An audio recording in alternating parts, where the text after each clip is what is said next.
Presentations ఉన్నాయి. ఒకటి Gideons international నుంచి మన మధ్యలోకి వచ్చారు సహోదరులు. ఆ పరిచర్య గురించి మనకి వివరిస్తారు. ఈ రెండవ వర్తమానం తర్వాత అప్పుడు వారు వచ్చి మన మధ్యలో వివరిస్తారు. ఈ రెండవ వర్తమానానికి ముందు మన మధ్యలో తమ్ముడు నరసింహరావు ఉన్నాడు, డాక్టర్ నరసింహరావు గారు. ఇంతకుముందు మనతో పాటు సంఘంలో సభ్యునిగా మరి చక్కగా వారు దాదాపు 3-4 సంవత్సరాలు మన మధ్యలో ఉన్నారు. కారేపల్లి నుండి, అంటే ఇక్కడ నుంచి 30 కిలోమీటర్లు, కారేపల్లి నుండి 3 అమ్మాయిల్ని చిన్న చిన్న పిల్లల్ని తీసుకొని ఆటో మాట్లాడుకొని ప్రతి ఆదివారం నమ్మకంగా మందిరానికి వచ్చేవాళ్ళు.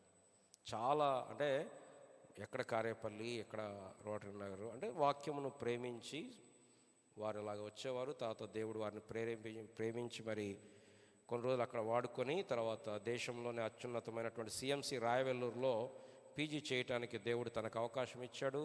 రీసెంట్గా పీజీ ముగించుకున్నారు. ఈ సమయంలో మన మధ్యలో ఉన్నాడు. తమ్ముడు వచ్చి ఒక 10 minutes దేవుడు ఎలాగ తను అక్కడ తీసుకొని వెళ్ళాడు, అక్కడ ఎలా తను కాపాడుతూ వచ్చాడు, ముందు పరిచర్య కొరకు ఎలా సిద్ధపరుస్తున్నాడో తమ్ముడు మన మధ్యలో ఒక 10 minutes పంచుకుంటారు. దాని తర్వాత మన రెండవ వర్తమానంలోకి వెళ్దాం.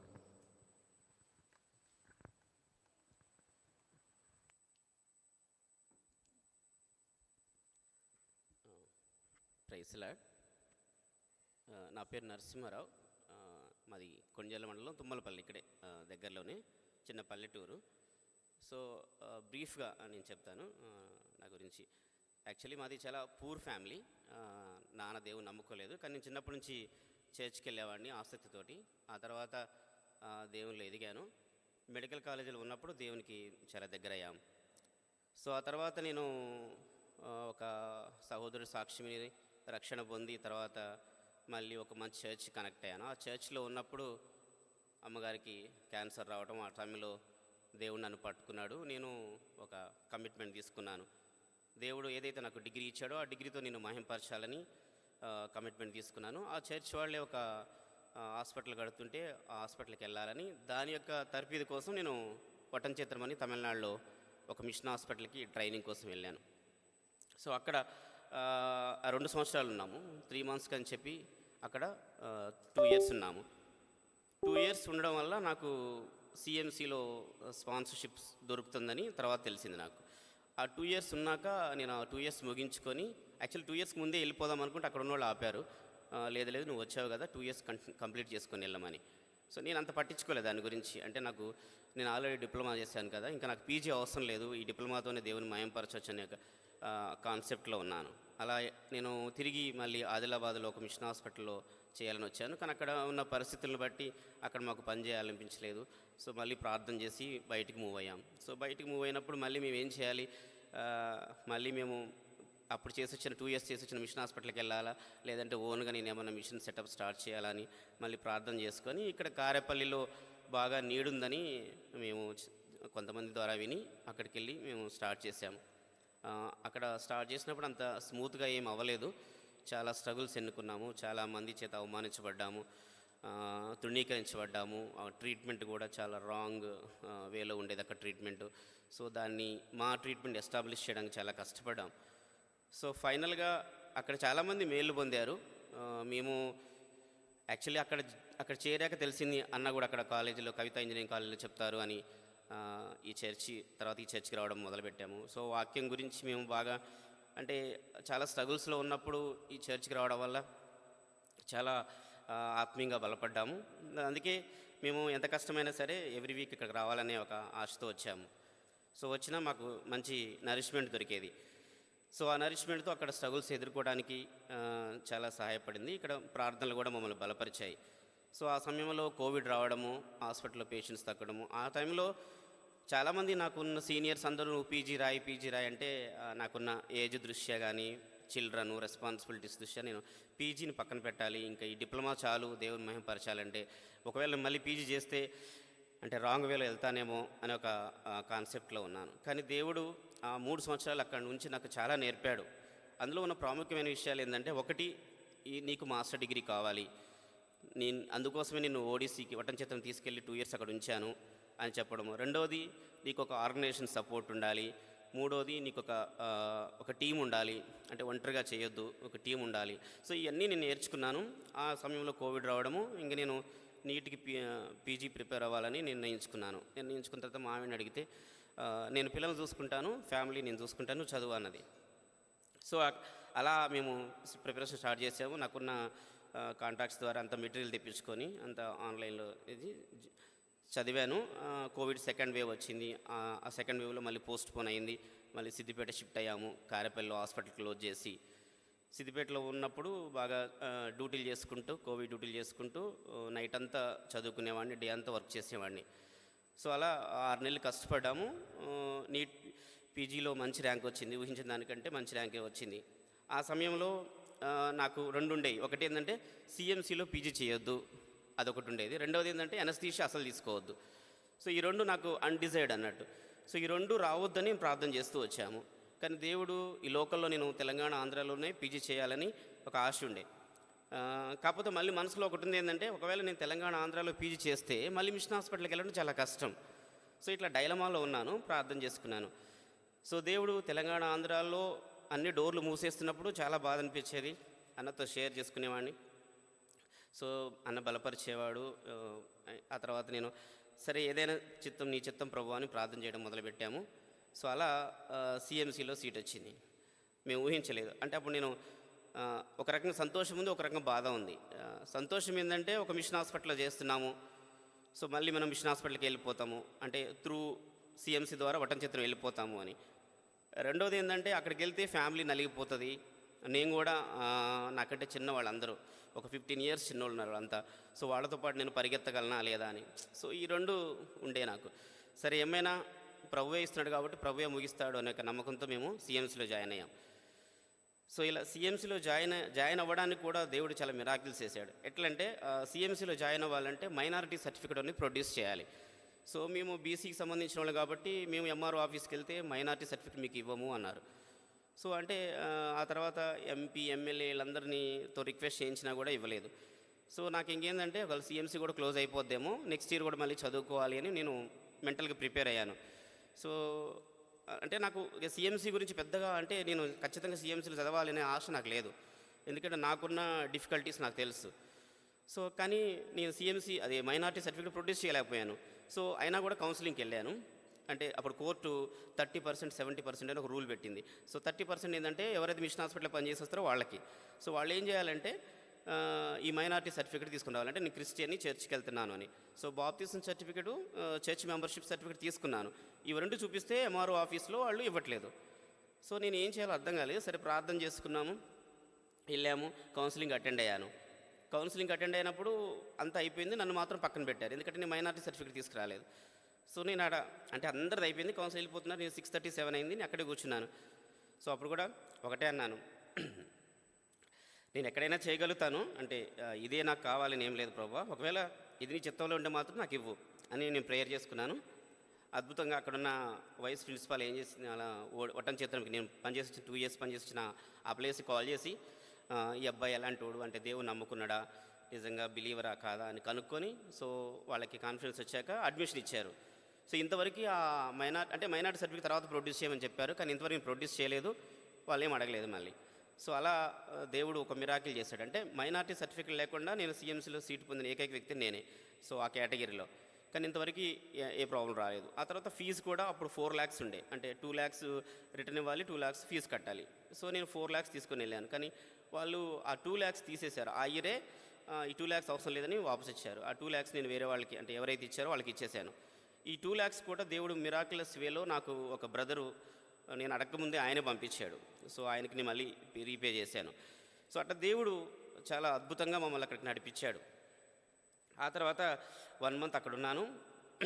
అసలు ఎనస్థీషియాని నేను యాక్సెప్ట్ చేయడానికి నాకు చాలా టైం పట్టింది. 6 months, ఆల్మోస్ట్ 6 months పట్టిన తర్వాత నేను యాక్సెప్ట్ చేశాను. దేవుని దయ వల్ల నేను చాలా స్కిల్స్ నేర్చుకోగలిగాను. ఆ తర్వాత ఫ్యామిలీ షిఫ్ట్ చేశాము. ఫ్యామిలీ షిఫ్ట్ చేశాక ఇంకా నెక్స్ట్ ప్రాబ్లం ఏంటంటే స్కూల్ ఎడ్యుకేషన్. పిల్లలు తమిళ్ తెలియదు కాబట్టి వాళ్ళకి ఎక్కడ అడ్మిషన్ దొరకలేదు. సో సిబిఎస్ఈలో జాయిన్ చేపిద్దామంటే చాలా ఎక్స్పెన్సివ్, 3 పిల్లలు. ఆ తర్వాత స్టేట్ సిలబస్లో జాయిన్ చేపిద్దామంటే ఫీజు తక్కువ, కాకపోతే వాళ్ళకి తమిళ్ ఖచ్చితంగా వచ్చి ఉండాలి. 3rd class అంటే తమిళ్ చాలా వచ్చి ఉండాలి, కానీ వీళ్ళకి తమిళ్ ఏం రాదు. ఆ తర్వాత ఒక చిన్న స్కూల్ మాట్లాడి ఒక ప్లే స్కూల్ లాగా ఉంటుంది, ఆ స్కూల్లో చెప్పి ఓన్లీ తమిళే నేర్పించాము 1 year. ఆ తర్వాత 1 year తర్వాత మళ్ళీ తీసుకెళ్ళి పెద్ద స్కూల్లో వేసాము. సో అట్లా వాళ్ళు కూడా చాలా ఫేస్ చేశారు. ఆ తర్వాత అక్కడ ఒక చర్చ్ కనెక్ట్ అయ్యాము, బ్రదరన్ చర్చ్. చాలా బాగుంది ఆత్మీయంగా. మేము ఇంతకుముందు ఉన్న చర్చ్ లానే, మన చర్చ్ లానే ఉంటుంది అది. చాలా చక్కగా, అంటే వాక్యానికి చాలా ప్రయారిటీ ఇస్తారు. ఆ బ్రదరన్ చర్చ్లో మేము చాలా ఆత్మీయంగా ఎదిగాము. వాళ్ళు కూడా చాలా సపోర్ట్ ఇచ్చారు. అదొకటి. ఆ తర్వాత హెక్టిక్ షెడ్యూల్స్. మార్నింగ్ 6:30కి వెళ్తే నైట్ ఎన్ని గంటలకు వస్తామో తెలియదు. ఒక్కోసారి 11 అయ్యేది, 12 అయ్యేది. సో నేను యాక్చువల్లీ ఫ్యామిలీ రెస్పాన్సిబిలిటీస్ ఓన్లీ వీకెండే నేను పట్టించుకునేవాడిని. మండే నుంచి ఫ్రైడే దాకా అసలు నేను ఫ్యామిలీ గురించి జీరో ఆలోచించేవాడిని. సో అట్లా మా వైఫ్ చాలా కేర్ తీసుకునేది ఫ్యామిలీ గురించి. తను డెడికేట్ అయ్యేది. పిల్లలకి హోంవర్క్ చేయించడం కాడ నుంచి వాళ్ళకి ప్రేయర్లో నడిపించి మొత్తం తను చూసుకునేది. ఆ తర్వాత వచ్చిన హర్డీలు ఏంటంటే, మా ఫాదరు ప్లస్ ఫాదర్లు ఇద్దరు సిక్ అయ్యారు. సో 2 years అయిపోయింది. నేను 3rd yearలో ఎంటర్ అయ్యాను. ఈలోగా మా నాన్నగారు, మా మామగారు ఇద్దరు సిక్ అయ్యారు. నాన్నగారేమో అంతకుముందు సికేడి పేషెంట్, అంటే కిడ్నీ ప్రాబ్లం ఉన్న పేషెంట్. కాకపోతే డయాలసిస్ అవసరం పడలేదు. కానీ ఈసారి ప్రాబ్లం సీరియస్ అయ్యి డయాలసిస్ అవసరం పడింది. ఆ తర్వాత ఐసీలో ఉంచారు, డయాలసిస్ స్టార్ట్ చేశారు. ఆ తర్వాత స్టేబుల్ అయ్యారు. ఆ తర్వాత మామగారు చాలా సిక్ అయ్యారు. అంటే ఆయనకి హార్ట్ ప్రాబ్లం వచ్చింది. తర్వాత హైదరాబాద్ తీసుకెళ్ళి స్టంట్ వేయించాము. 2 నెలలు బాగానే ఉన్నారు. 2 నెలల తర్వాత ఆయనలో మాట చేంజ్ అయింది. మాట చేంజ్ అయితే మా ఆవిడ చెప్పింది, మా నాన్న మాటలో చేంజ్ అయింది అంటేనే నేను సరే ఫిజిషియన్ దగ్గర పంపించి ఒక ఎంఆర్ఐ తీపిస్తే ఎంఆర్ఐ బ్రెయిన్లో ట్యూమర్ బయటపడింది. సో అది మాకు పెద్ద షాక్. అప్పుడు నేను ఇంకా ఈ థీసిస్, ఈ ఎగ్జామ్ ప్రిపరేషన్లో ఉన్నాను. సో మళ్ళీ వచ్చి ఇక్కడ హైదరాబాద్లో చూపించి అక్కడ నుంచి వాళ్ళు, ఎందుకంటే స్టంట్ వేశారు కాబట్టి మేము సర్జరీ చేయలేము, చాలా రిస్క్ ఉంటుందని అయితే మళ్ళీ మేము సిఎంసీ తీసుకెళ్ళాము. సిఎంసీలో తీసుకెళ్ళినప్పుడు కూడా మాకు తెలుసు, అంటే ఒక్కసారి మా మామగారిని అక్కడ తీసుకెళ్తే సర్జరీ పరంగా చాలా కాంప్లికేషన్స్ ఉన్నాయి తెలుసు. మేము ఫ్యామిలీ పరంగా కూడా చాలా డిస్టర్బ్ అవుతాము, నా పీజీ కూడా డిస్టర్బ్ అవుతుందని మాకు అందరికీ తెలుసు. కానీ అప్పుడు ప్రభు చాలా ఆదరించాడు, మాట్లాడాడు. అంటే మేలు చేయటం నీ తగినప్పుడు నువ్వు వెనక తిరిగొద్దు, నువ్వు చేయాలి అన్న. నేనేం నమ్మినా అంటే, ఆయన చాలాసార్లు, అంటే ఆయన ఒక హిందువు, ఆయన దేవుని నమ్ముకోలేదు. 2 సార్లు 3 సార్లు చర్చికి వచ్చి ఒక 2-3 వారాలు వచ్చి వెనక్కి వచ్చేవాడు. అంటే మొక్కునేవాడు. అట్లా నా కొడుకు పెళ్ళి అయితే 2 weeks వస్తాను అని, అట్లా 2 వారాలు వచ్చి బ్యాక్ వచ్చేవాడు. మేము చాలాసార్లు ఆర్గ్యుమెంట్, పెళ్ళైన దగ్గర నుంచి మా ప్రార్థన ఒకటే, మా మామగారు రక్షణలోకి రావాలి అనేది. సో మా మాటలు ఎప్పుడు పెడచేవని పెట్టేవాడు ఆయన. ఆయనకి అన్నీ, అంటే షుగరు, బీపీ అన్నీ ఉన్నాయి, థైరాయిడ్ ఉంది, స్మోకింగ్ ఉంది. సో హార్ట్ అటాక్ అట్లా వచ్చింది. తర్వాత ఈ ట్యూమర్ బయటపడింది. తీసుకెళ్ళాక వాళ్ళు కూడా అదే చెప్పారు, సిఎంసీలో సర్జరీ చేస్తే కష్టం, ఈయన ఏదన్నా డిఫెక్ట్తోనే ఉంటారని, లైఫ్ లాంగ్ బెడ్ మీదనే ఉంటారని. అప్పుడు మా మామగారికి చెప్పాము, ఇది మంచి సమయం, మీరు దేవుని నమ్ముకోండి, యేసయ్య నిజమైన దేవుడు అని. సో విన్నాడు, కానీ యాక్సెప్టెన్స్ ఇవ్వలేదు. ఆ తర్వాత సర్జరీ జరిగింది. ఫస్ట్ సర్జరీ తర్వాత బాగానే ఉన్నాడు. సో సర్జరీ అయిపోయిన తర్వాత కూడా మేము ప్రార్థన చేస్తుంటే తను కళ్ళ మీద నిలబెట్టి బాగా ఏడవడం మొదలుపెట్టాడు. సో అట్లా ఫస్ట్ సర్జరీ అయిన కొద్ది రోజులకి మళ్ళీ కాంప్లికేషన్ వచ్చి మళ్ళీ సెకండ్ సర్జరీ చేయాల్సి వచ్చింది. సెకండ్ సర్జరీ చేశాక ఇంకా ఆయన మన కంప్లీట్గా కాన్షియస్లో లేరు. సో కొంచెం వినపడుతూ ఉండేది, కొంచెం అర్థం చేసుకునేవాడు, రెస్పాన్స్ ఇచ్చేవాడు కాదు. ఆ తర్వాత ఇక్కడ ట్రాకియోస్టమీ చేసి ఇంకా మీరు తీసుకెళ్ళండి, ఇంకా ఎన్ని రోజులు నేను బెడ్ మీదనే చెప్పారు. సో ఆయన తీసుకెళ్ళిన ప్రతిసారి మేము 3 నెలలు దాదాపు ఆయనతో జర్నీ చేశాము. సో అవకాశం వచ్చిన ప్రతిసారి ప్రార్థన చేసేవాడు. మేము ప్రార్థన చేసిన ప్రతిసారి ఆయన ఏడ్చేవాడు, చేతులు లేపేవాడు. సో మాకు ఒక ఎష్యూరెన్స్ ఏంటంటే ఆయన దేవుని నమ్ముకున్నాడు. సో ఈ డిసీజు ఆయన కేవలం రక్షణ కోసమే వచ్చింది అని మేము బాగా నమ్మాం. మా అత్తగారు, మా ఆవిడ గారు వాళ్ళు కూడా సిద్ధపడ్డారు, ప్రిపేర్ అయ్యారు. ఆయన రక్షణ గురించి మేము ప్రార్థన చేశాం. సో ఈ జర్నీలో ఆయనకు రక్షణ దొరికింది, అదొక సంతోషం. పిల్లలు కూడా చక్కగా ఎదుగుతున్నారు దేవుళ్ళు. కాకపోతే ఈ టైంలో పిల్లలు బాగా నలిగిపోయారు, వాళ్ళకి తక్కువ సమయం కేటాయించాము. నా పీజీలో, మా ఫాదర్ ఇన్ లా సిక్నెస్లో. సో అయినప్పటికీ నేను 2 నమ్మాను. ఒకటి ఏంటంటే, ఇచ్చినవాడే కొనసాగిస్తాడు, ఆయనే ఫినిష్ చేస్తాడు అని నమ్మాను. రెండోది ఏంటంటే, ఇవన్నీ ఎవ్రీథింగ్ హ్యాస్ ఎండ్, అంటే ప్రతిదానికి ఒక అంతం ఉంటుంది. సో ఇవి అల్పకాల శ్రమలు, ఎక్కువ కాలం ఉండే కావు అని. సో అట్లా ఆ 2 నమ్మాను కాబట్టి ప్రభు నన్ను నడిపించాడు. సో నేను ఎండి ఎగ్జామ్ రాశాను. థియరీ ఎగ్జామ్ అయిపోయింది. నేను వాళ్ళని తీసుకొచ్చి ఆంధ్రాలో ఉంచాను. ప్రాక్టికల్ ఎగ్జామ్కి నేను ఆంధ్రాలో వదిలేసి నేను వెళ్ళిపోయాను మా మామగారి దగ్గర. అప్పుడు మా మామగారు చివరి దశలో ఉన్నారు. సో నేను ప్రాక్టికల్ ఎగ్జామ్ రేపనంగా ఆయన చనిపోయారు.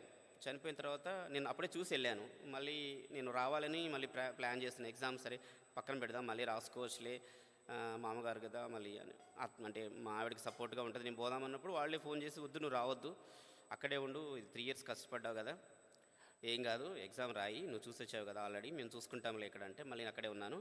సో అంత్యక్రియలు అయిపోయినాయి. నేను ప్రాక్టికల్ ఎగ్జామ్ రాసి వచ్చాను. సో ఎగ్జామ్ పాస్ ఫెయిల్ గురించి నేను ఎప్పుడూ ఆలోచించలే. అంటే పాస్ చేస్తారని నమ్మకం ఉంది. కానీ ప్రభు ఏంటంటే, నేను మిషన్స్ కమిట్ అయ్యాను కాబట్టి, నేను ఒక 6 మంత్స్ ల్యాగ్ ఉంటే అక్కడ మిషన్స్కి చాలా అంటే లోటు ఉంది. ఖచ్చితంగా దానికోసమే నన్ను పాస్ చేస్తాడు ఒక నమ్మకం. అంటే అది మంచి నమ్మకం అనేది కాదు. సో ఆ నమ్మకంతో నేను ఉన్నాను. దేవుడు పాస్ చేశాడు. రిజల్ట్స్ వచ్చినప్పుడు నేను చాలా ఆల్మోస్ట్ కళ్ళెమ్మ నీళ్ళు వచ్చాయి. అంటే ఒకటేంటంటే, I'm not deserve for that. అంటే నేను దానికి అర్హుడు కాదు, అయినా ప్రభు ఇచ్చాడు. కానీ ఇన్ని స్ట్రగుల్స్ మంచి తీసుకెళ్తున్నప్పుడు ఖచ్చితంగా దేవుడు మనకి మేలు చేస్తాడు. ఒక మంచిది ఉంది ముందు అనేది మేము నమ్ముకుంటూ వచ్చాం. సో మేము ఎప్పుడు ప్రేయర్ పాయింట్లు చెప్పినా ఇట్లా ఈ సంఘం ముందుకొచ్చి ప్రేయర్ చేయడం, అక్కడ బ్రదర్ చర్చ్ కూడా బాగా సపోర్ట్ ఇచ్చింది. సో ఈ చర్చ్ ప్రేయర్స్ అనేవి అన్న మాటలు చాలా ఆదరించాయి, అందులో సందేహమే లేదు. ఇంకా ఫ్యూచర్లో కూడా చాలా ఛాలెంజెస్. ఇప్పుడు మేము వెళ్ళే ప్లేస్లో అక్కడ నేను ఎండీగా చేయాలి, సో థియేటర్ నేనే చూసుకోవాలి, చాలా రెస్పాన్సిబిలిటీస్, పిల్లల్ని అక్కడ తక్కువ శాలరీ ఉంటుంది. సో ఎన్నో నీడ్స్ ఉంటాయి. అయినప్పటికీ మేమేమి భయపడం, ఎందుకంటే ప్రభువే ఆదరిస్తాడు, ప్రభువే ముందుకు తీసుకెళ్తాడని ఒక నమ్మకం. సో నా రిక్వెస్ట్ ఏంటంటే, ఎలా అయితే మీరు ప్రార్థనలు ఇంతవరకు చేశారో ఇంకా ముందు కూడా కంటిన్యూ చేస్తారని నమ్ముచున్నాం. సో ఈ చర్చిని అనేది మాకు ఎప్పటికీ, ఎందుకంటే నేను ఇక్కడ తుమ్మలపల్లి కాబట్టి వచ్చినప్పుడల్లా ఈ చర్చ్ కనెక్ట్ అవుతూ ఉంటాను. అదొక పుట్టిల్లాగా నాకు ఈ చర్చ్ ఉంటుంది. సో ఈ చర్చ్తో ఆ 3 సంవత్సరాల రిలేషన్ అనేది నన్ను చాలా ఆత్మీయంగా బలపరిచింది. నాకు కావాల్సినవి అన్నీ ఒక ధైర్యాన్ని ఇచ్చింది, అని కంఫర్ట్ ఇచ్చిందని చెప్పగలను. సో మీ ప్రార్థనలు కంటిన్యూ చేస్తారని నమ్ముచు అవకాశం ఇచ్చినందుకు మీ అందరికీ వందనాలు. దేవుని నామానికి మహిమ కలుగును గాక.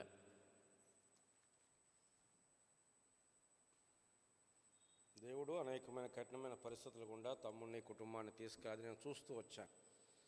అంటే దేవుడు మనల్ని మార్చడానికి అనేకమైన పరిస్థితులు వాడుకుంటాడు. నలగొడతాడు, మెలగొడతాడు. తమ్ముడు చాలా అంటే మంచి ఎక్స్పెక్టేషన్ తోటి, చాలా వెనుకబడిన ప్రాంతం, అక్కడ సేవ చేయాల ప్రజలకి, సరైన డాక్టర్లు లేరు, అంతా ఆర్ఎంపీలు ఉన్నారు అని చెప్పి కారేపల్లిలో హాస్పిటల్ పెట్టాడు. కానీ అది అసలు అక్కడ వాళ్ళు ఆర్ఎంపీకి దగ్గరికి పోతారు కానీ మంచి డాక్టర్ దగ్గరికి రారు.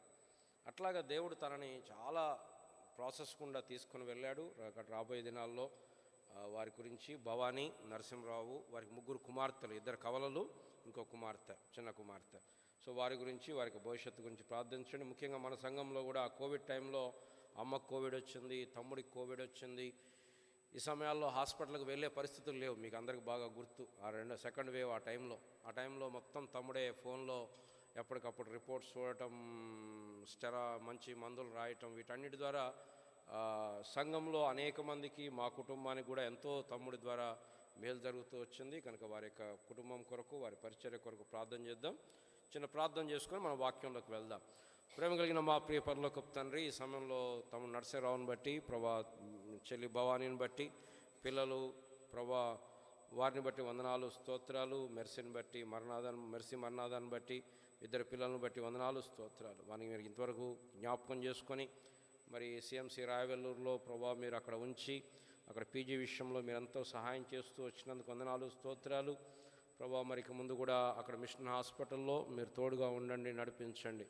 వారి ద్వారా మీ యొక్క ఉద్దేశాలు, మీ యొక్క కార్యములు నెరవేర్చుకోనండి, కుటుంబాన్ని బలపరచండి. మరి అంకుల్ కూడా డయాలసిస్ మీద ఉన్నారు. ప్రభా మీరు జ్ఞాపకం చేసుకొని, ప్రభా మీ దాసుని పక్షంగా మీ కనికరం చూపించండి. మరి నరసింహరావు యొక్క తమ్ముళ్ళు, వారి కుటుంబాలు, వారి కొరకు మేము ప్రార్థన చేస్తూ ఉంటున్నాం.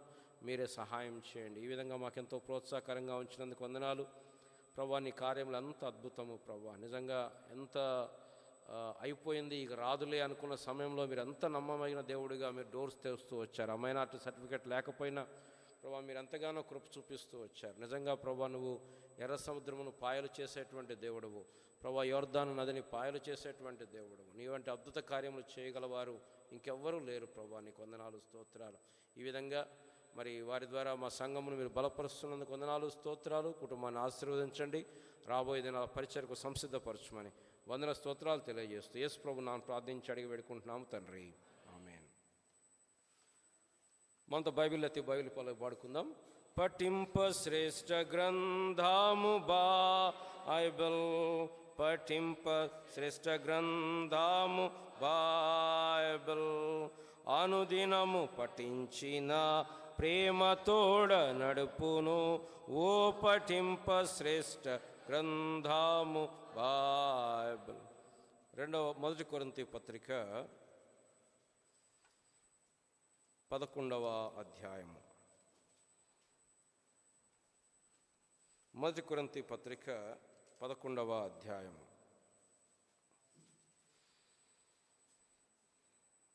4వ వచనం నుండి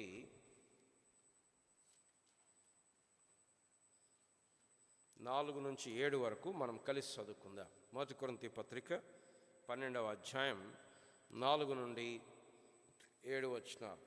కృపావరములు నానా విధములుగా ఉన్నవి కానీ ఆత్మ ఒక్కడే, మరియు పరిచర్యలు నానా విధములుగా ఉన్నవి కానీ ప్రభువు ఒక్కడే. నానా విధములైన కార్యములు గలవు కానీ అందరిలో అన్నిటినీ జరిగించు దేవుడు ఒక్కడే. అయినను అందరి ప్రయోజనం కొరకు ప్రతివానికి ఆత్మ ప్రత్యక్షత అనుగ్రహించబడుచు ఉన్నది. పిల్లరా, మనం ఉదయకాలం చూసాం 11 నుంచి 14 అధ్యాయాలలో పౌలు గారు 3 ఇష్యూస్ గురించి మాట్లాడుతున్నాడు. 11వ అధ్యాయంలో స్త్రీలు ముసుగు వేసుకొనుట అనేటువంటి అంశము, ప్రభు యొక్క బల్ల అనే అంశం గురించి మాట్లాడాడు. 12, 13, 14 అధ్యాయాలు, 3 అధ్యాయాలు కూడా భాషలు, ఆత్మవరాలు అనేటువంటి విషయం మీద పౌలు గారు మాట్లాడుతూ ఉన్నాడు. నేటి దినాల్లో కూడా ఇది చాలా భిన్నాభిప్రాయాలు కలిగినటువంటి సిద్ధాంతం. సరే, దీంట్లో మనం ఏమి నమ్ముతాము, మనం ఏం తెలుసుకుంటాము అనే దానికి ముందు ఈ ఆత్మవరములు, అద్భుత కార్యములు, ప్రవచనములు, దర్శనములు, కళలు, భాషలు, వీటి గురించి మాట్లాడే ముందు దేవుని వాక్యము పట్ల మన వైఖరి చాలా ప్రాముఖ్యం. మీరు గమనిస్తే మన దగ్గర నేను ఎక్కువ ఎంఫసిస్ చేసేది ఏంటంటే వాక్యము చదవండి, వాక్యము చదవండి, ఇది మేజర్గా సంఘములో ఉన్న ప్రజల పట్ల నాకున్నటువంటి భారం ఏంటంటే దేవుని యొక్క వాక్యం చదవాలి. దాని తర్వాత రెండవ మెట్టు ఏంటంటే చదివిన వాక్యాన్ని ఎలా అర్థం చేసుకోవాలి, రైట్లీ డివైడింగ్, రైట్లీ ఇంటర్ప్రెటింగ్. ఈ ఆత్మవరాల గురించి మనం అర్థం చేసుకోవాలి అంటే వాక్యము ఎలాంటిదో మనకు అర్థం కావాలి. కనుక దేవుని యొక్క వాక్యము ఇది అత్యున్నతమైనటువంటిది. దీని గురించి చెప్పాలి అంటే పరిశుద్ధాత్మ దేవుడు వాక్యము ద్వారానే కార్యం జరిగిస్తూ ఉంటాడు. పరిశుద్ధాత్మ దేవుడు మీన్స్ లేకుండా ఏదో అతీతమైన రీతిలో వర్క్ చేయడు, కానీ వాక్యము ద్వారా ఆయన పనిచేస్తున్నట్టుగా మనకి అర్థమవుతుంది. కనుకనే దేవుని యొక్క వాక్యమును చదవటం ఎంత ప్రాముఖ్యమో దేవుని యొక్క వాక్యమును సరిగా అర్థం చేసుకోవటం కూడా అంతే ప్రాముఖ్యం. ముఖ్యంగా మనలాంటి సంఘాల్లో లేకపోతే కొంచెం ఇవాంజలికల్ సంఘాల్లో వాక్యం చదవరు అని నేను అన్నాను. సరే, ఎంతో మేరకు చదువుతారు. సమస్య ఎక్కడొస్తుంది అంటే చదివిన వాక్యాన్ని సరిగా అర్థం చేసుకోవటంలో చాలా సమస్యలు ఎదురవుతూ ఉంటాయి. ఎందుకంటే ఈ వాక్యం పట్ల సరైన పునాది అనేది మనం కలిగి ఉండకపోని కారణం చేత. కనుక ఈ యొక్క మధ్యాహ్న కాల సమయంలో నేను ఎక్కువసేపు తీసుకోను, కొద్దిసేపే తీసుకుంటాను. ఈ కొద్ది సమయంలో దేవుని వాక్యము పట్ల మన వైఖరి ఎలా ఉండాలి, ఎలాంటి దృక్పథముతోటి దేవుని యొక్క వాక్యాన్ని చూడాలి అంటే ఎందుకు చెప్తున్నాను, కొంతమంది వాక్యాన్ని చూస్తారు. ఎలా చూస్తారు తెలుసా? ఇదొక అవంటాము చిలక జోస్యం అంటారే. చిలక ఏం చేస్తుంది? వాడు పిలుస్తాడే, చిలక రా, అయ్యగారు వచ్చారు, అయ్యగారికి ఒక కార్డు దీ అంట. అనగానే టకాలన ఒక కార్డు తీసిగో. అట్లాగే చాలామందికి ఇది ఏంటంటే సంథింగ్ లైక్ ఏదో కష్టం రాగానే ఇలా తీసేయాలా, ఇక్కడ భయపడకు, నేను నీకు తోడుగా ఉన్నాను కనపడాలా. ఇది దేవుడు ఇచ్చిన పర్పస్ ఇది కాదు.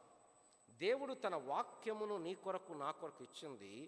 దేవుని మైండ్ నీ ముందు నా ముందు పెడుతుంది. దేవుని పరలోక ప్రణాళికను నీకు నాకు చూపిస్తుంది. అంత చిన్న చిన్న ఉద్దేశములకు కాదు.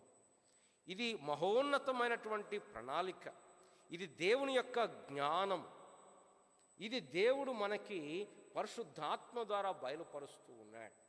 కనుక ఆ కీర్తనకారుడు అంటాడు, నీ వాక్యమును బట్టి దినమునకు 7 మార్లు నేను నిన్ను స్తుతిస్తున్నాను అంటాడు.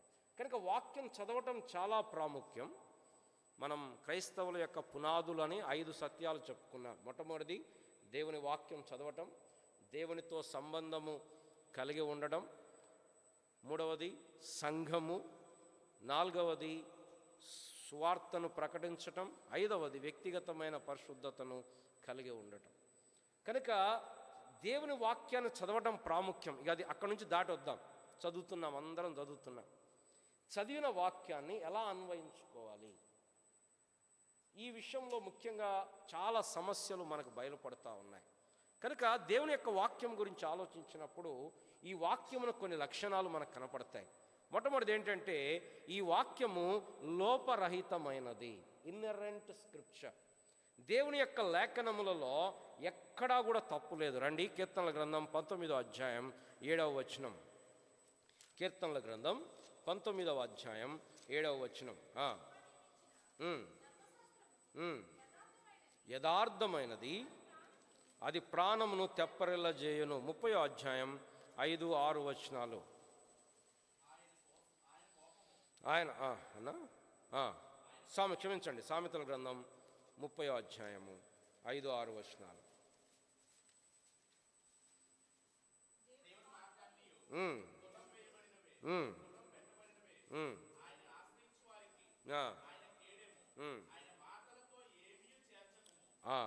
చాలన్న, దేవుని మాటలన్నీ పుటము పెట్టబడి. ఇంకో చోట కీర్తనకారుడు అంటాడు, గుర్తుందా మీకు? ఆయన మాటలు 7 మారులు ఊది కరిగిన వెండి వంటివి. ఎంతో ఎక్కడది? 19వ అధ్యాయమా? 16వ అధ్యాయం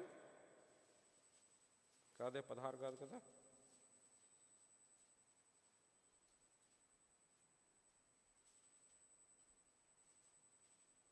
సరే, దేవుని యొక్క వాక్యము అమ్మా 12:6. యెహోవా మాటలు పవిత్రమైనవి, అవి మట్టి మూసలో 7 మార్లు కరిగి ఊదిన వెండి అంత. ఈ వాక్యము లోపరహితం. బహుశా తర్జుమాలో అక్కడక్కడ లోపాలు ఉండొచ్చు, ఎందుకంటే భాష లిమిటేషన్స్ ఉంటాయి. ఒక భాషలోంచి ఇంకో భాషలోకి తర్జుమా చేసినప్పుడు ఆ భావము కరెక్ట్గా వెళ్ళకపోవచ్చు, ఎందుకు పదాలు దొరకవు. ఇప్పుడు సపోజ్ మన తెలుగులో మనము అనే పదం ఉంటుంది.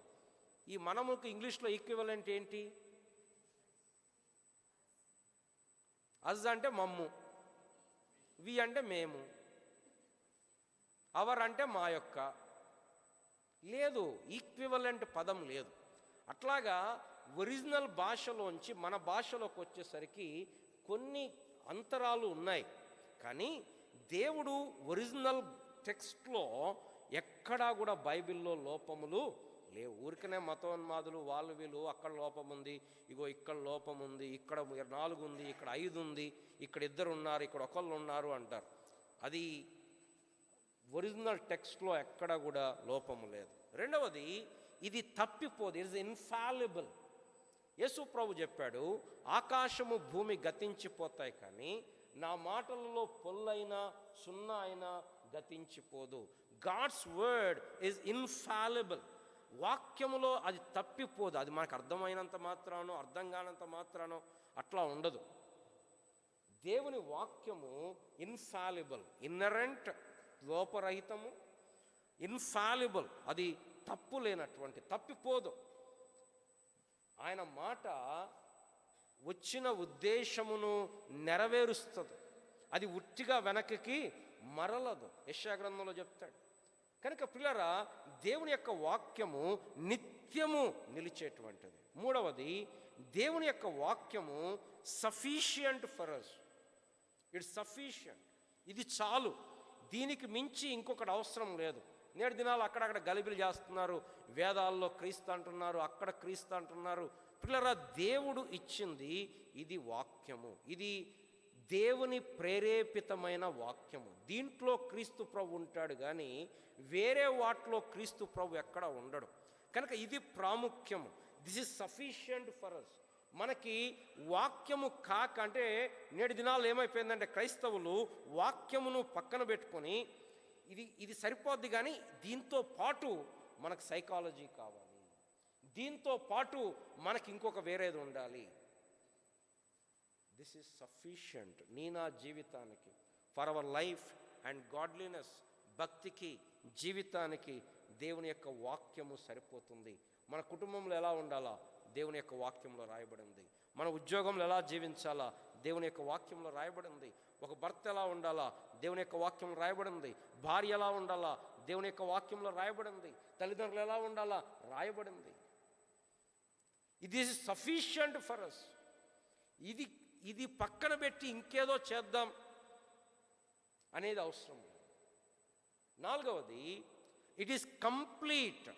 దేవుని యొక్క వాక్యము పూర్తిగా రాయబడింది, ముగించబడింది. ప్రాణ గ్రంథంలో ఏం చెప్తారు యోహాను గారు? కేవలం ప్రాణ గ్రంథానికే కాదు, ఇది నూతన నిబంధనలో చివరి పుస్తకం గనుక ఆయన ఏమన్నాడు రండి, 18వ వచనం చివరి అధ్యాయం, ఈ గ్రంథమందున్న ప్రవచన వాక్యములను విను ప్రతివానికి నేను సాక్ష్యం ఇచ్చున్నది ఏమనగా, ఎవడైనను వీటితో మరి ఏదైనాను కలిపినడలా ఈ గ్రంథములో వ్రాయబడిన తెగుళ్ళు దేవుడు వానికి కలుగచేయును. ఎవడైనను ఈ ప్రవచన గ్రంథమందున్న వాక్యములలో ఏదైనాను తీసివేసిన ఎడల దేవుడు ఈ గ్రంథములో వ్రాయబడిన జీవవృక్షములోను పరిశుద్ధ పట్టణములోను వానికి పాలు లేకుండా దేవుని యొక్క వాక్యము it is completed, closed canon. ఇప్పుడు కొత్తగా ఒక వ్యక్తి వచ్చి ఈ దీంట్లో లేనిది నాకు బయలుపరిచాడు, నేను చెప్తున్నాను అంటే అది దేవుని మాట కాదు. దేవుని వాక్యము ముగించబడింది. కాబట్టి దీనికి వేరుగా బయలుపరపు అనేది లేదు. దీన్ని వివరించటం ఉంది, దీన్ని అర్థం చేసుకోవటం ఉంది, దీన్ని అన్వయించుకోవటం ఉంది. కానీ దీంతో సంబంధము లేనిది దేవుని వాక్యముతో మనము ఈక్వేట్ చేయకూడదు. ఎందుకంటే రోమన్ క్యాథలిసిజంలో వాళ్ళు ఏం నమ్ముతారంటే దేవుని వాక్యము సరిపోద్ది, కానీ దేవుని వాక్యంతో పాటు భక్తుల యొక్క రచనలు కూడా అంతే వెయిటేజ్. అర్థమవుతుందని చెప్పేది? దేవుని వాక్యాన్ని పాటించాలి, దేవుని యొక్క వాక్యంతో పాటు ఇతరుల యొక్క రచనలు కూడా పాటించాలి. అక్కడ సమస్య ఆరంభమైపోతుంది. చివరిది, దేవుని యొక్క వాక్యము అంతిమమైనది, ఫైనల్. అధికారం ఎవరిదంటే, అథారిటీ ఎవరిదంటే దేవుని యొక్క వాక్యముది. మనుషుల యొక్క ఆలోచనలు కాదు, ట్రెడిషన్లు కాదు. 5 సంగతులు చెప్పాను. దేవుని యొక్క వాక్యము లోపరహితమైనది, దేవుని యొక్క వాక్యము తప్పిపోనిది, దేవుని యొక్క వాక్యము సరిపోయినది. ఇంకా వేరే గ్రంథాలు మనకి అంటే బైబిల్ ఒక్కడే చదవండి, వేరే కామెంటరీస్ చదవదు నేను చెప్పండి. నేను చెప్పేదంటే కామెంటరీ చదివితే ఎక్కడ రావాలో దీన్నే వివరించాలి తప్ప కొత్తది అవసరం లేదు. దాని తర్వాత 4వది, ఇది సంపూర్ణమైనది. దేవుని యొక్క వాక్యము సంపూర్ణమైనది. యెహోవా ధర్మశాస్త్రము పూర్ణమైనది. అంతేకాదు ఈ వాక్యము ముగించబడినది, కంప్లీట్ వాక్యం. దీనికి ఎవరు కలపడానికి లేదు. అంత మాత్రమే కాదు, దేవుని యొక్క వాక్యము అంతిమమైన అల్టిమేట్ అథారిటీ. నేను మన గురువారం కూడా చెప్పాను కదా, ఒక స్కేల్ ఉండాలి మనకి.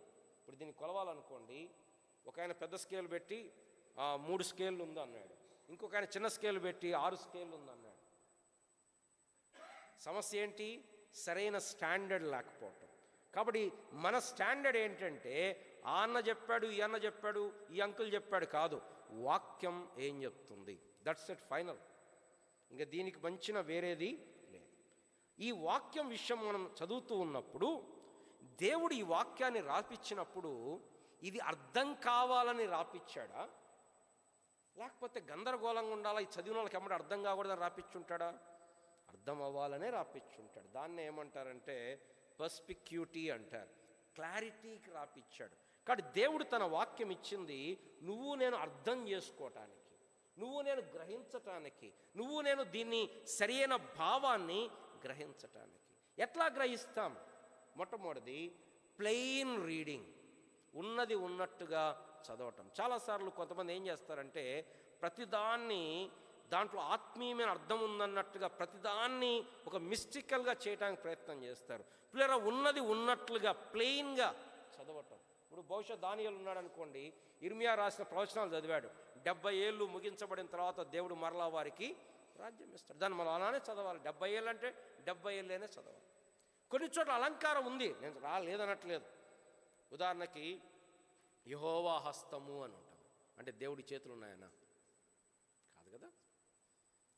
కొన్ని చోట్ల అలంకారం ఉంది, కానీ మెజారిటీ ఆఫ్ ద బైబిల్ మనం చదివేటప్పుడు ప్లెయిన్గా, అంటే ఉన్నది ఉన్నట్లుగా చదవాలి. దీనికి ఏదో అదే అక్కడ రాయబడింది కాకుండా ఇంకేదో అర్థం ఉంటుంది, ఇంకేదో లోపల ఉంది, అది ఎవరికి తెలియదు, నేను తెలుసుకోవాలా, నేను చెప్పాలా, ఇది ఇంత మటుకు ఎవ్వరికి తెలియదు, నేను ఒక్కడనే చెప్తున్నా అంటే అది ఇట్స్ రాంగ్, ఆల్వేస్.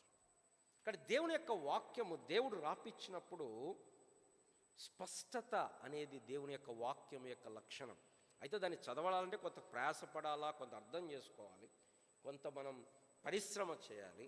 బట్ ఇదే సమయంలో గుర్తుపెట్టుకోవాలి ఏంటంటే దేవుడిది మర్మముగా రాయించలేదు, అంటే అర్థం కాకుండా ఉండాలా అట్లా రాయించలేదు, స్పష్టముగా ఉండాలని రాపించాడు.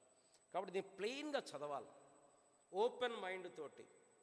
ఆల్రెడీ మనం ఫ్రేమ్వర్క్లో ఉండి చదివితే వాక్యం అట్లానే అయిపోతుంది. అంటే ఫ్రేమ్వర్క్ అంటే సపోజ్ ఇప్పుడు ముందే కొంతమంది ఫిక్స్ అయిపోతారు, ఇలానే ఉండాలి.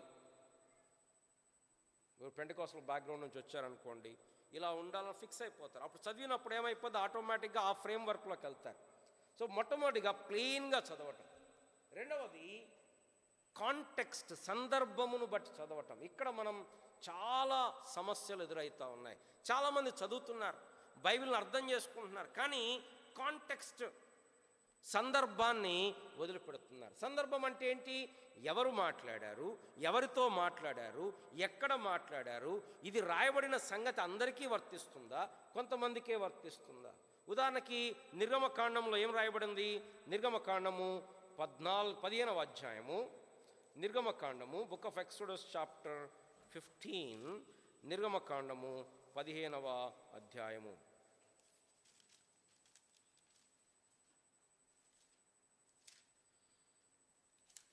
15వ అధ్యాయము 26వ వచనం. మీ దేవుడైన యెహోవా వాక్కును శ్రద్ధగా విని ఆయన దృష్టికి న్యాయమైనది చేసి ఆయన ఆజ్ఞలకు విధేయులై ఆయన కట్టడలన్నిటిని అనుసరించి నడిచిన యెడల నేను ఐగుప్తీయులకు కలుగజేసిన రోగములలో ఏది మీకు రానియను, నిన్ను స్వస్థపరచు యెహోవాను. ఇప్పుడు వాక్యంలో రాయబడి ఉంది అక్కడ, నిన్ను స్వస్థపరచు యెహోవాను నేనే, ఐగుప్తు రోగంలో మీకు ఏది రానియను అని. మరి మన దగ్గర రోగాలు వస్తున్నాయి, బీపీలు ఉన్నాయి, షుగర్లు ఉన్నాయి, డాక్టర్లు ఉన్నారు, జ్వరాలు వస్తున్నాయి, వృద్ధులకు వస్తున్నాయి. మరి దాని అర్థం వాళ్ళు ఆజ్ఞలు పాటించలేదా? కాదు, కాంటెక్స్ట్ అది కాదు. అక్కడ కాంటెక్స్ట్ ఏంటంటే వాళ్ళు 40 ఏళ్ళ యాత్రా జీవితంలో వారు అరణ్యంలో యాత్రలో ఉన్నప్పుడు వారికి దేవుడు పాత నిబంధనలో వారితో చేసిన నిబంధన ఏంటంటే ఈ యాత్రలో మీకు రోగము రానియను. అంతేగాని ఇది నిరంతరం చేయబడిన వాగ్దానము కాదు, ప్రతి విశ్వాసికి వర్తించే వాగ్దానము కాదు. కాంటెక్స్ట్ అది కాదు, కాంటెక్స్ట్ అది కాదు. ఇప్పుడు అబ్రహాముతో దేవుడు చెప్పాడు, నేను నిన్ను ఆశీర్వదించి నేను నిన్ను గొప్ప చేయదును, నీ సంతానమును ఇసుక రేణువులంత విస్తారముగా చేయదును. అది అబ్రహాముతో చేసిన నిబంధన, అది ప్రతి విశ్వాసికి వర్తించేది కాదు. పాత నిబంధనలో కొన్ని భాగాలు మనకు వర్తించేవి కావు. కొంతమంది చెప్తా ఉంటారు, ఇదిగో మొదట నీ స్థితి కొద్దిగా ఉండను, తుదకి మహాభివృద్ధి నొందుదు అని. అది దేవుడు చెప్పిన మాట కాదు. అది యోబు స్నేహితులు యోబుతో ఆర్గ్యూ చేస్తూ, యోబు నువ్వేదో తప్పు చేసావు, నువ్వు గనక మంచిగా ఉండుంటే నీకు కష్టం వచ్చి ఉండేది కాదు అని యోబు స్నేహితులు చెప్పిన మాట. కానీ దేవుడు తన ప్రజలతో, నన్ను నమ్మిన వాళ్ళు కొద్దిగా ఆరంభించిన చిన్న షాప్ పెట్టుకున్న పెద్ద వ్యాపారం అయిపోద్ది, చిన్న ఉద్యోగం చేస్తున్న బాగా పెద్ద ఐశ్వర్యవంతులు అవుతారని చెప్పలేదు దేవుడు. అది దేవుడు చెప్పిన మాట కాదు. కానీ అందరికి వర్తించే ఉన్నాయి. ఏమున్నాయి? ఇదిగో నేను మీకు తోడుగా ఉన్నాను, మీకు లోకంలో శ్రమ కలుగును, ఆయన ధైర్యం తెచ్చుకునండి, మీరు దేనికి దేవుడు శిల్పియో నిర్మాణకుడో పునాదులు గల ఆ పట్టణం వైపు ఎదురు చూడండి. కనుక దేవుని వాక్యాన్ని కాంటెక్స్ట్లో చదవాలి. సందర్భం, ఎవరితో మాట్లాడుతున్నారు, ఇది నాకు వర్తిస్తుందా వర్తించదా? ఇప్పుడు పాత నిబంధనలో వాగ్దానాలు వర్తిస్తే షరతులు కూడా వర్తించాలి కదా. నువ్వు తలగా ఉంటావు కానీ తోకగా ఉండవు అనే వాగ్దానం వర్తించాలంటే అక్కడ శాపాలు కూడా ఉన్నాయి కదా, అవన్నీ కూడా వర్తిస్తాయి కదా. అవన్నీ వదిలిపెట్టి ఓన్లీ ఇది మాత్రం నాకు వర్తిస్తుంది అనుకోవడానికి కాంటెక్స్ట్, సందర్భం ప్రాముఖ్యం. కొన్ని అపోస్తలులకు మాత్రమే దేవుడు చెప్పాడు. ఉదాహరణకి మీకు పాములు. మార్కు సువార్త 16వ అధ్యాయం, మార్కు సువార్త 16వ అధ్యాయం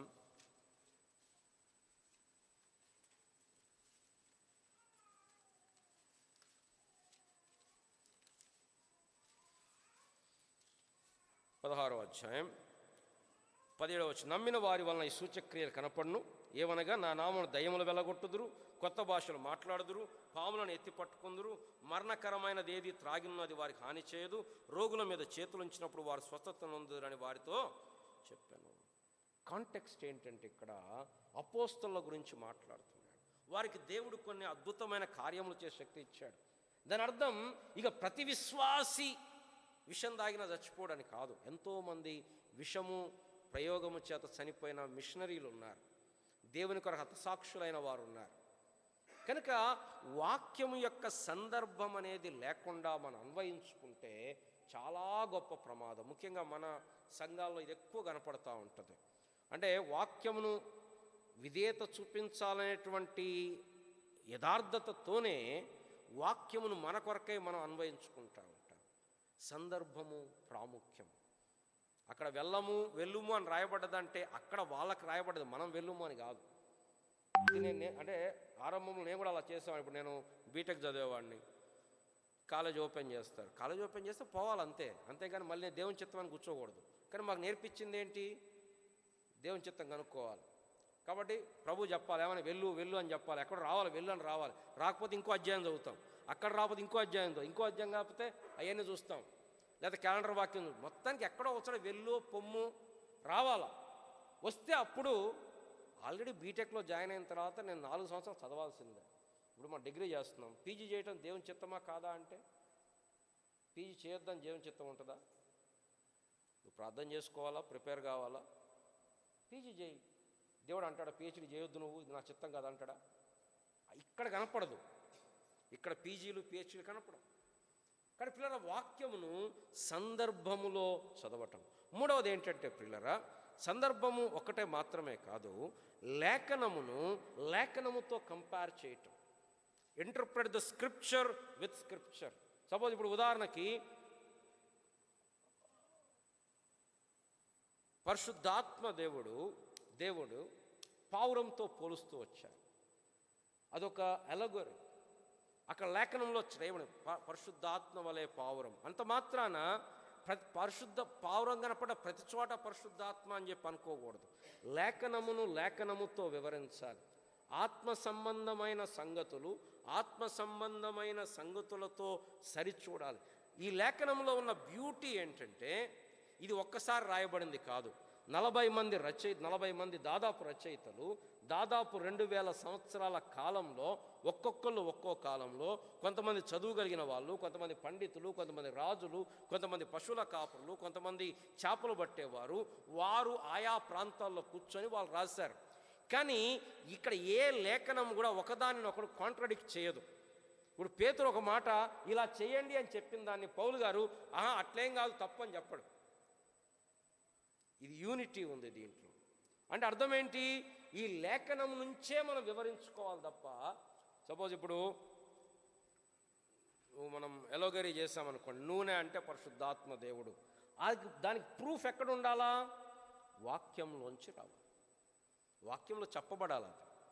అది లేకుండా నా సొంతంగా నేను ఇగో ఇదంటే పరిశుద్ధాత్మ దేవుడు, ఇదంటే అంటే ఉదాహరణ రూతు గ్రంథం తీసుకున్నాం అనుకోండి. ఇప్పుడు రూతు గ్రంథంలో బోయజ్ చెప్తాడు, ఏం చెప్తాడు? నువ్వు ఈ పొలంలోనే ఉండుము, వేరే పొలంలో ఏరుకోవడానికి వెళ్ళవద్దు. ఈ పొలం అంటే ఈ సంఘం, నువ్వు ఇక్కడే ఉండాలా, ఇంకో చోటుకి వెళ్ళవద్దు. అక్కడ ఆ కాంటెక్స్ట్ కాదు అది. Scripture doesn't support that argument. ఇక్కడ ఏం చెప్తున్నాం? లేఖనమును ప్లెయిన్గా చదవాలి. దీంట్లో ఏదో మిస్టరీ ఉంది అన్నట్టుగా అద్దాలు పెట్టుకొని చదవకూడదు. రెండవది, లేఖనము సందర్భము గ్రహించాలి. అందుకోసం మనం బైబిల్ స్టడీలో కానీ ఎక్కడ కానీ ప్రతి పుస్తకం ఆరంభించే ముందు ఇది ఏంటి అవుట్లైన్ ఎవరు రాశారు, ఎప్పుడు రాశారు, ఎందుకు రాశారు, ఈ గ్రంథం యొక్క అవుట్లైన్ ఏంటి, గ్రంథం యొక్క ప్రాముఖ్యమైన ఉద్దేశం ఏంటి అనేది చూస్తూ ఉన్నాం. మూడవది ఈ వాక్యము ఒక వాక్యము ఇంకొక వాక్యముతోనే ఇంటర్ప్రిట్ చేయాలి తప్ప నా సొంత అభిప్రాయాలు నా సొంత విషయాలు నేను దీంట్లో చొప్పించకూడదు. ఇక్కడ నిలబడి నేను వాక్యం చెప్తున్నా అంటే ఎవరు చెప్పినా కూడా దేవుడైన యెహోవా ఈలాగు సెలవిచ్చుచున్నాడు అని చెప్పాలి తప్ప నా సొంత అభిప్రాయాలు నా ఎవరికో నా మీద ఉన్న కోపము నేను ఇక్కడి నుంచి వెలువరించకూడదు. అది ఎక్కడైనా సరే దేవుని వాక్యముతోనే ఇంటర్ప్రిట్ చేయాలి. చివరిగా ఈరోజు నేను చెప్పదలుచుకున్న అంశం ఏంటంటే వాక్యము ఇట్ ఈస్ ప్రోగ్రెసివ్, అంటే క్రమక్రమాన ఇది వివరించబడుతూ నెరవేర్చబడుతూ వచ్చింది. ఒక్కసారి రాసింది స్టాటిక్ కాదు. అంటే ఇక్కడ రాయబడిందంటే అదే మళ్ళీ మళ్ళీ మళ్ళీ జరుగుద్ది అని కాదు. ఉదాహరణకి పాత నిబంధనలో బలులు ఉన్నాయి. బలులు అట్లానే ఇక యుగయుగాలు బలులే ఉంటాయని కాదు. ప్రోగ్రెసివ్గా నూతన నిబంధనకు వచ్చిన తర్వాత ఆ బలులు యేసు ప్రభువారి సిలువను చూపిస్తున్నాయి. యేసు ప్రభువారి సిలువ ఆ బలులన్నిటిని నెరవేర్చింది. అంతకంటే ముందే ఆదికాండం 3వ అధ్యాయంలో నీ సంతానానికి స్త్రీ సంతానానికి విరోధము, ఆ స్త్రీ సంతానం ఎవరు? యేసుక్రీస్తు ప్రభువారు. అక్కడ గొర్రెపిల్ల వధించబడింది. ఆ గొర్రెపిల్ల సూచనగా పస్కా పండుగలో వారు గొర్రెపిల్లను వధించి ఆ రక్తాన్ని తమ యొక్క నిలుపు కమ్మీలకు అడ్డ కమ్మీలకు పూసుకున్నారు. దాని తర్వాత బలు అర్పిస్తూ వచ్చారు. ఇక కొత్త నిబంధనకు వచ్చేసరికి అది నెరవేర్చబడింది. ఎలా నెరవేర్చబడింది? యేసు ప్రభువారు దేవుని గొర్రెపిల్లగా ఆయన మరణించాడు. కానీ ఇప్పుడు మరలా మనం వెనక్కెళ్ళి బలులు అర్పణలు చెయ్యం. కానీ నేటి దినాలు అనేక మంది ఏం చేస్తున్నారు? మరలా వెనక్కి వెళ్ళి పస్కా పండుగ ఆచరిద్దాం రండి అంటున్నారు. అది నెరవేర్చబడింది, మళ్ళా పస్కా లేదు. ఆల్రెడీ యేసు ప్రభు వధించబడ్డాడు. ఇంకొంతమంది ఏం చేస్తున్నారు? ఈ ముఖ్యంగా లెంట్ డేస్ ఈలో శిష్యుల పాదాలు కడుగుదాం రండి, కానీ ముందర పాదాలు కడుగుతూ ఉంటారు. ఆల్రెడీ అక్కడ ఉద్దేశం అది కాదు. మనల్ని కడగమని చెప్పలేదు. దేవుని వాక్యము ప్రోగ్రెసివ్ రెవల్యూషన్ అంటాం. అంటే అది చెప్పబడింది, దాని తర్వాత ముందు ముందు నెరవేర్చబడుతూ వచ్చింది. అట్లాగే ఆత్మ వరములనేవి ఆరంభ దినములలో వాక్యము రాయబడక మునుపు ఈ బోధించేవారు దేవుని ప్రజలు అని ప్రూవ్ చేయటానికి సాక్ష్యముగా ఇవ్వబడుతూ వచ్చాయి.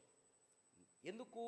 ఈ బోధించే పేతురు ఉన్నాడు, చెప్తున్నాడు. పేతురు చెప్తున్నది దేవుని వాక్యం అన్న రుజువేంటి? అప్పుడు బైబిల్ లేదు. కాబట్టి ఏం చేశాడు దేవుడు? సూచక క్రియల చేత మహత్కార్యముల చేత వారికి సాక్ష్యం ఇస్తున్నాడు. చూడండి, మార్కు సువార్త 16వ అధ్యాయం. మార్కు సువార్త 16వ అధ్యాయం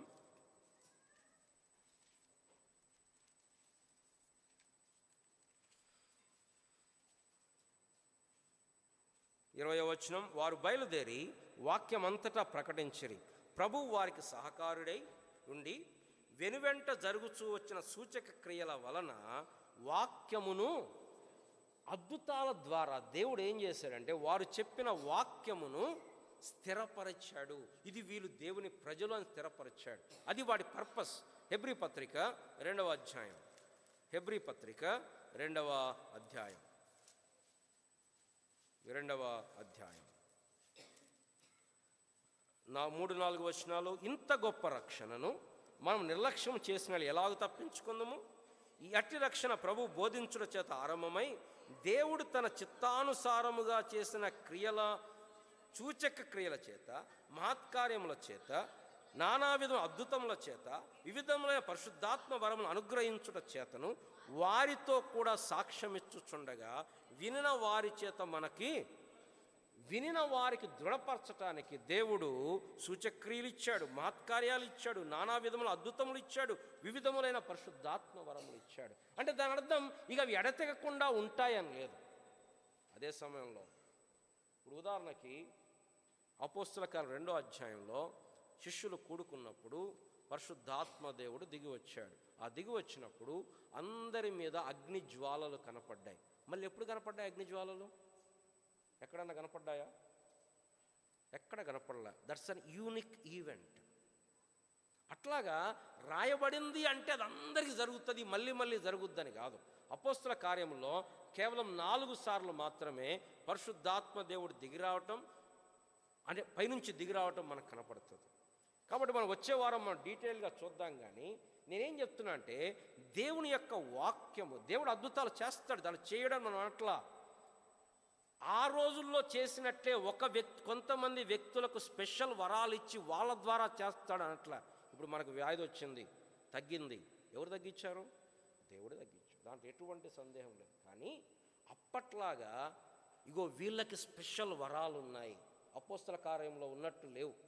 యాకోబు గారు రాశాడు, ఏం రాశాడు? మీలో ఎవడైనా రోగి అని ఎళ్ళ ఏం చేయమన్నాడు? మీలో ఎవరికి స్వస్థత వరం ఉందో వాళ్ళ దగ్గరికి వెళ్ళమన్నాడా? అనలే. ఏమన్నాడు? సంఘ పెద్దలను పిలిపించవలను, వారు వచ్చి నూనె రాసి ప్రార్థన. అక్కడ నూనె అంటే కూడా ఆయింట్మెంట్ లాగా అన్నమాట, అంతేగాని దాంట్లో ఏదో పవర్ ఉంది ప్రేరాయల్ అని కాదు. కాబట్టి ఈజ్ ద ప్రోగ్రెసివ్. దేవుడు అద్భుతాలు చేశాడు ఆయా సమయాల్లో, మోషే కాలంలో, దాని తర్వాత ఎలీషాల కాలంలో, దాని తర్వాత యేసు ప్రభు కాలంలో. అంతేగాని ప్రతి చోట ఇక అద్భుతాలే చేస్తాడు అట్లా చేస్తేనే అనుకోవడానికి లేదు. ఆరంభ దినాల్లో జరిగాయి. మొదటి శతాబ్దంలో దేవుని యొక్క వాక్యం రాయబడక మునుపు దేవుడు చేశాడు. కానీ అదే ఇప్పుడు కూడా జరగాలి అనుకోవడానికి ఏం లేదు. ఎందుకంటే అంతకంటే స్థిరమైన ప్రవచన వాక్యము మనకు. కనుక పిల్లలు, ఈ వాక్యమును ప్రేమిద్దాం, వాక్యమును చదువుదాం, ధ్యానిద్దాం, ప్రయాసపడదాం. ఈ వాక్యం యొక్క అర్థం ఏంటో తెలుసుకోవడానికి. Do not be lazy believers. Lazy believers అంటే ఏంటి?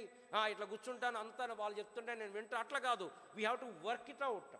ఈ వాక్యం చదవాలా, ధ్యానించాలా, పరిశ్రమ చేయాలా, నేర్చుకోవడానికి వెళ్ళాలా, మందిరానికి రావాలా, బైబిల్ పట్టణానికి రావాలా. ఎందుకు? వాక్యం యొక్క విలువను ఎరిగిన. ప్రయాసపడాలి, టైం కేటాయించాలి, ఆదాయం వదులుకోవాలా. కారణం ఇదంత విలువైనది, ఇదంత విలువైనది. ఇంకా దేవుని యొక్క వాక్యమును ప్రేమిద్దాం. దీని ధర్మశాస్త్రం ప్రేమించు వారికి ఎంతో నెమ్మది కలదు. నెమ్మది గురించేనే కాదు, ఇది దేవుని సత్యం. దేవుడు నువ్వు నేను తెలుసుకోవాలని కోరుతున్నాడు. ఏంటి నిత్య జీవం? ఆయనను ఎరుగుటయే నిత్య. ఏంటి అతిశయం? యెహోవానైనా నన్ను పరిశీలనగా తెలుసుకుంటాను బట్టియే అతిశయించు. ఆయన ఎరుగుదాం.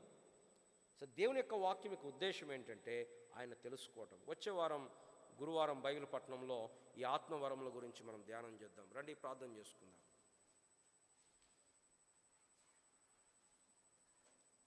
ప్రేమ కలిగిన మా ప్రియ పరలోకపు తండ్రి, ఈ యొక్క మధ్యాహ్న కాల సమయంలో నీ వాక్యం దగ్గరికి మేము వచ్చాం. నీ వాక్యం యొక్క స్వరూప స్వభావాలను మేము జ్ఞాపనించడానికి ప్రభా, లోకంలో ఎంతో గొప్ప కలవరం. అనేక మంది దీన్ని మిశ్రప్రదానం చేస్తున్నారు, అనేక మంది దీన్ని ఇష్టం వచ్చినట్టుగా తిప్పేస్తున్నారు. ముఖ్యంగా పరిశుద్ధాత్మ వరములను వారి యొక్క స్వప్రయోజనం కొరకు, వారి లాభం కొరకు, వారి స్వలాభం కొరకు ఎంతో తిప్పివేస్తున్నారు. ప్రభా, ఇలాంటి దినాల్లో దేవుని యొక్క వాక్యం మీద మా జీవితాలు కట్టుకోవడానికి కృప చూపించండి, సహాయం చేయండి. దేవుని యొక్క వాక్యం పట్ల సరైన వైఖరి, ఇదేదో మాకు కావాల్సినప్పుడు వాడుకునేటువంటి మా జేబులో ఉండే సాధనం కాదు, కానీ ఇది దేవుని వాక్యం, ఇది దేవుని యొక్క ప్రత్యక్షత. ఇది మేము గమనించటానికి సహాయం చేయమని, కృప చూపించమని యేసు ప్రభువుని ప్రార్థిస్తున్నాం తండ్రి. అలాగే మనం మోకరించి